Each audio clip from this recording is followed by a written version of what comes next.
क्या ये आईफोन सच में ₹850 में बनता है? अब पिछले दिनों एक रील बहुत वायरल हुई है जिसमें एक व्यक्ति क्लेम कर रहे हैं कि आईफोन सिर्फ $10 में बनता है चाइना में। तो ये व्यक्ति तो कह रहे हैं कि भाई मैंने तो फॉक्सकॉन के चेयरमैन से भी बात कर ली और वो कह रहे हैं कि ₹850 में बनता है। $10.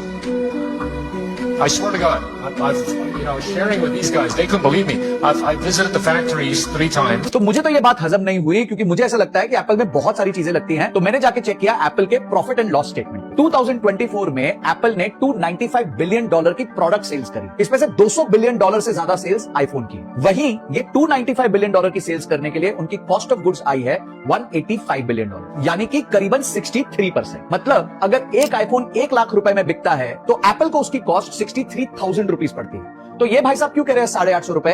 क्योंकि इन्होंने हमें बाकी चीजें नहीं बताई जिसे हम कहते हैं बिल्स ऑफ मटेरियल, यानी कि बॉम। जब एक आईफोन बनता है बहुत सारी चीजें होती है, जैसे उसका स्क्रीन, उसका प्रोसेसर, उसका पूरा मेटल टाइटेनियम की बॉडी और ऑब्वियसली कैमरा। ये इनकी मेजर कंपोनेंट्स होती है। और कोई भी प्रोडक्ट का एक बॉम होता है बिल्स ऑफ मटेरियल, जिसमें एक एक छोटी छोटी आइटम भी दी होती है। तो जो ये $10 है वो सिर्फ लेबर कॉस्ट है, यानी कि चाइना में जो एक लेबर है वो आईफोन को असेंबल करने का ₹850 लेते हैं। तो ये अधूरी जानकारी के बेसिस पे गलत धारणा मत बनाइए। आईफोन की कॉस्ट 63% होती है आईफोन के प्राइस की। अब अगर ऐसी बातें आप और सीखना चाहते हैं तो चैनल को फॉलो जरूर कर दीजिए, दोस्तों के साथ और स्टोरी पे शेयर करिए ताकि सबको ये इन्फॉर्मेशन मिले। और क्या आप आईफोन के यूजर हैं कि नहीं, कमेंट सेक्शन में जरूर बताना और ये भी बताना कि कौन सा आईफोन यूज है।